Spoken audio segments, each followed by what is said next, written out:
El niño Dios que lloró. Era la última posada antes de Navidad, y todo el barrio estaba reunido en la casa de Doña Lupita. En el centro del altar, bajo un arco de flores y velas encendidas, estaba la figura del niño Dios, rodeada de pastores y animales del nacimiento. Todos cantaban con entusiasmo, pero algo extraño ocurrió justo cuando comenzaron a rezar el rosario. De repente, un suave sollozo rompió el murmullo de las oraciones. Pensaron que era uno de los niños presentes, pero cuando miraron alrededor, todos estaban en silencio. Notaron que, el sonido venía del altar. El niño Dios estaba llorando. Las lágrimas rodaban por su rostro de porcelana, surcando sus mejillas con un brillo antinatural. Algunos dijeron que debía ser una broma, que alguien había puesto agua para asustarlos, pero nadie se atrevía a acercarse. Doña Lupita, temblando, intentó calmar a la figura rezando más fuerte, pero el llanto se hizo más intenso, casi desesperado. Una de las vecinas, Valeria, decidió cargar al niño Dios. Esto no es más que un truco, dijo, aunque su voz temblaba. Pero cuando extendió las manos para tomarlo, gritó y retrocedió. Su piel estaba cubierta de pequeñas ampollas, como si se hubiera quemado con algo caliente. El ambiente en la sala se tornó pesado, como si el aire mismo estuviera vivo y observando. Uno de los niños pequeños comenzó a llorar y señaló al altar. «Mamá, tiene los ojos abiertos», dijo entre sollozos. Todos miraron horrorizados. Los ojos de la figura, que siempre habían estado cerrados, ahora estaban abiertos, y su mirada parecía fija en cada uno de los presentes. El llanto del niño Dios se transformó en risas, profundas y guturales, que resonaban como si vinieran de las paredes mismas. Las velas comenzaron a apagarse una por una, dejando la habitación en penumbras. Alguien gritó que era un castigo divino, que algo profano había ocurrido en la posada. Doña Lupita, entre lágrimas, decidió terminar todo de inmediato. «Saquen al niño Dios de aquí», ordenó, pero nadie se movió. Fue entonces cuando el pequeño altar se desplomó, y la figura del niño cayó al suelo, rompiéndose en 1000 pedazos. El llanto cesó al instante, pero todos juraron escuchar un último susurro, como si viniera del viento: «No debieron invitarme». Esa noche, nadie pudo dormir en el barrio. Algunos vecinos aseguraron que vieron sombras merodeando en sus ventanas, y las figuras del nacimiento de sus propias casas estaban fuera de lugar al amanecer. Desde entonces, en esa colonia, nadie coloca figuras del niño Dios en las posadas. El Nahual entre nosotros. La posada en casa de los Gómez era la más esperada del año. Todos los vecinos del pueblo se reunían allí para romper piñatas, cantar villancicos y compartir tamales. La casa estaba decorada con luces y flores, y el ambiente era cálido, a pesar del frío de diciembre. Entre los asistentes había un hombre que pocos reconocían, pero que nadie cuestionó. Era alto, de cabello canoso y con una sonrisa constante, aunque algo en su mirada ponía nerviosos a algunos. Llevaba un sombrero ancho y una capa negra que parecía cubrir más de lo necesario. Los niños corrían de un lado a otro, jugando con serpentinas y dulces. Una de ellas, Lupita, de apenas 7 años, se detuvo de repente, mirando fijamente al hombre del sombrero. Su expresión cambió de curiosidad a miedo, y corrió hacia su madre, jalándola del vestido. «Mamá, mamá, ese señor tiene patas de animal», dijo, señalando al extraño. Todos los adultos se rieron, pensando que era una de las ocurrencias de la niña. Pero Lupita insistió: «Lo vi». Cuando se agachó por su vaso, sus pantalones se levantaron y tenía patas peludas, como las de un perro grande. El hombre se quedó en silencio, su sonrisa se desvaneció, y su mirada recorrió a todos los presentes, como si estuviera evaluándolos. «Los niños tienen mucha imaginación», dijo finalmente, con voz grave, antes de dar un paso hacia la puerta. Pero algo en su movimiento hizo que los demás comenzaran a sospechar. Uno de los vecinos, un hombre robusto y valiente llamado Don Chucho, se levantó de su silla y se plantó frente al extraño. «Si no tienes nada que esconder, quítate el sombrero y la capa», exigió. El hombre rió, pero no era una risa amistosa. Era un sonido profundo, casi gutural. «¿De verdad quieren saber quién soy?», preguntó, mientras daba un paso atrás. Sin esperar respuesta, dejó caer la capa al suelo. Los gritos no tardaron en llenar la habitación. Bajo la capa, el hombre tenía un torso humano, pero sus piernas eran largas y delgadas, cubiertas de un pelaje oscuro, terminando en patas de coyote. Sus uñas eran garras, y sus ojos brillaban con un amarillo antinatural. «Siempre hay alguien curioso», dijo el hombre, con una voz que ahora sonaba más animal que humana. «Pero recuerden, no hay nada que el nahual no pueda ver, ni encontrar». Antes de que alguien pudiera reaccionar, el hombre saltó por la ventana, transformándose en un coyote negro en el aire. Desapareció en la oscuridad de la noche, dejando un silencio pesado y un miedo que nadie podía explicar. Esa noche, la posada terminó abruptamente. Lupita se abrazó a su madre, diciendo entre sollozos: «Les dije que era un nahual».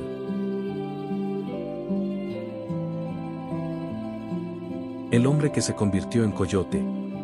En un pequeño pueblo rodeado de cerros y caminos polvorientos, la última posada del año era un evento que nadie se perdía. Esa noche, la fiesta estaba en la plaza principal. Las luces colgaban de árbol a árbol, la banda tocaba sones tradicionales, y el aroma del ponche y los tamales llenaba el aire frío de diciembre. Entre los asistentes, destacaba un hombre llamado Braulio. Era un tipo reservado, de mirada esquiva y voz grave, que vivía solo en las afueras del pueblo. Aunque siempre era amable, muchos lo consideraban extraño. Esa noche, sin embargo, Braulio parecía estar más animado de lo habitual. Incluso participó en la procesión y cantó con entusiasmo durante los cánticos. La fiesta avanzó sin problemas hasta que alguien sugirió contar historias mientras esperaban la cena. Braulio tomó la palabra.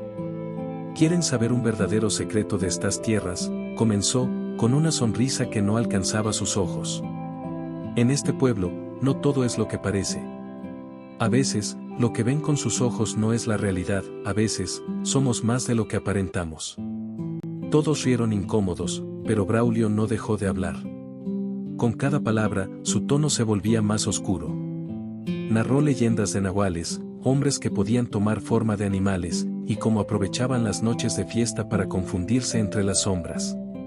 «Pero no se preocupen», dijo finalmente, «los nahuales solo muestran su verdadero rostro cuando están entre los suyos». El silencio cayó sobre el grupo, y las risas desaparecieron. En ese momento, alguien notó algo extraño: Braulio estaba sudando, a pesar del frío de la noche. Su respiración se hizo pesada, y sus manos temblaban. «¿Estás bien?», le preguntó una mujer. Antes de que pudiera responder, Braulio se levantó de golpe, derribando la silla. Su cuerpo comenzó a convulsionar, y un grito gutural escapó de su garganta, un sonido que no parecía humano. Frente a los ojos de todos, su figura comenzó a cambiar.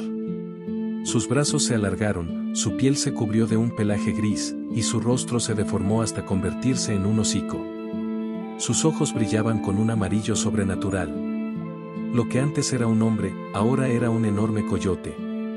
Los asistentes gritaron, retrocediendo mientras la bestia los observaba, inmóvil.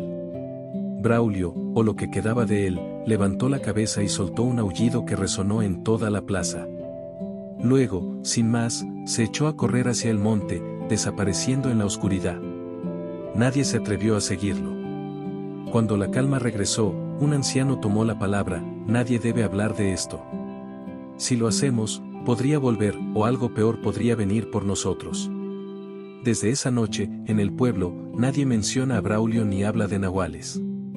Pero algunos juran haber visto, en noches de luna llena, un coyote enorme merodeando por las casas, con unos ojos que parecían humanos. El vecino que no fue invitado.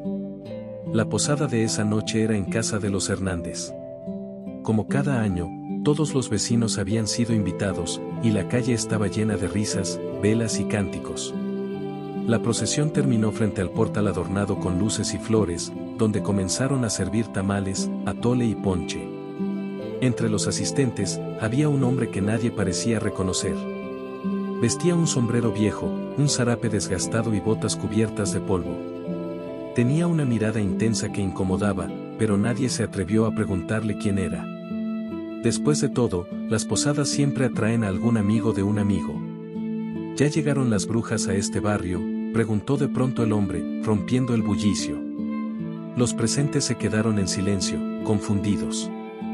Dicen que en estas fechas es cuando más salen, ¿no lo saben? Las luces las llaman, los cánticos las atraen. Y si te tienen en la mira, te seguirán hasta tu casa, continuó con una sonrisa torcida. Algunos intentaron reír, creyendo que era una broma, pero su tono era demasiado serio.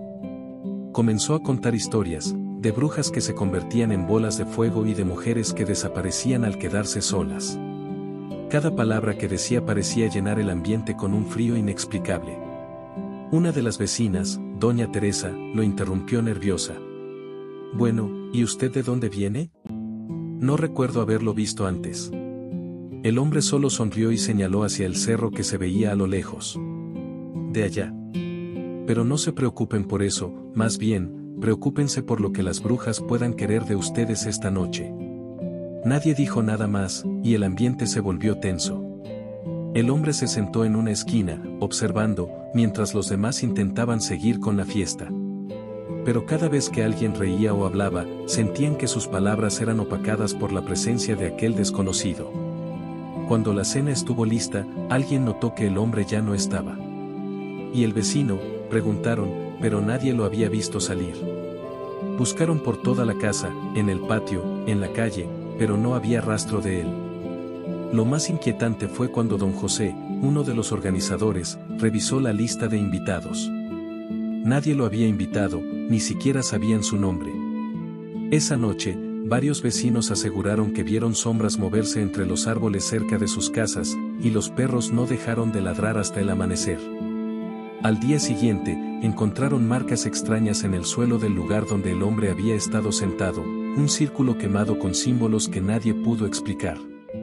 Desde entonces, en las posadas de esa calle, nadie cuenta historias de brujas, por miedo a que él regrese. Los visitantes del monte. En el pequeño pueblo de San Jacinto, las posadas no eran solo una tradición festiva, eran una necesidad. Cada año, los habitantes organizaban la procesión con un fervor casi obsesivo, cuidando cada detalle de las velas, los cánticos y los rezos. Todos sabían que dejar de cantar era un riesgo que nadie quería correr. Se decía que, durante las noches de diciembre, los visitantes bajaban del monte.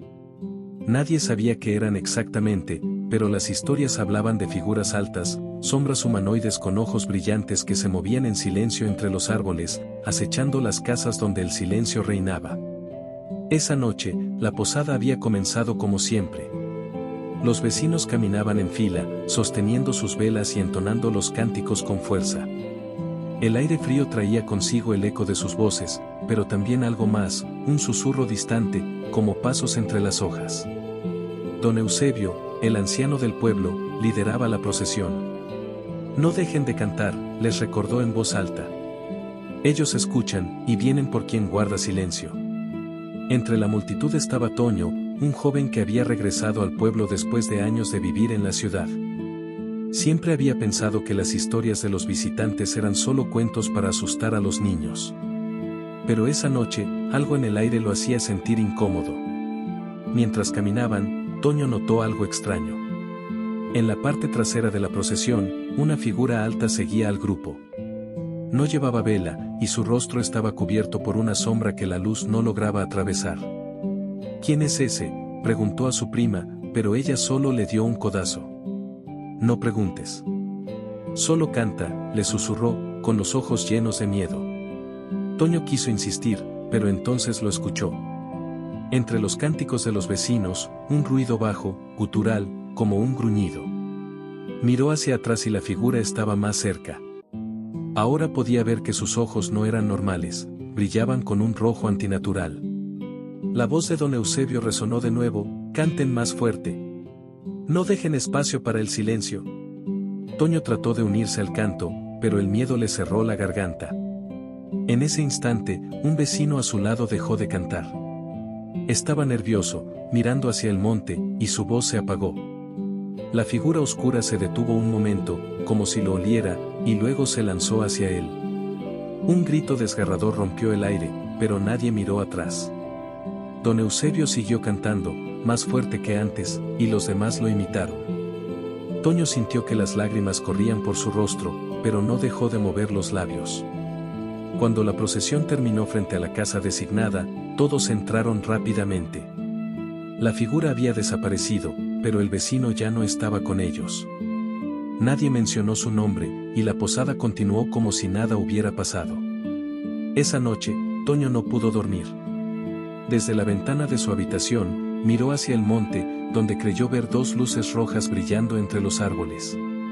Recordó las palabras de don Eusebio: ellos escuchan, y vienen por quien guarda silencio.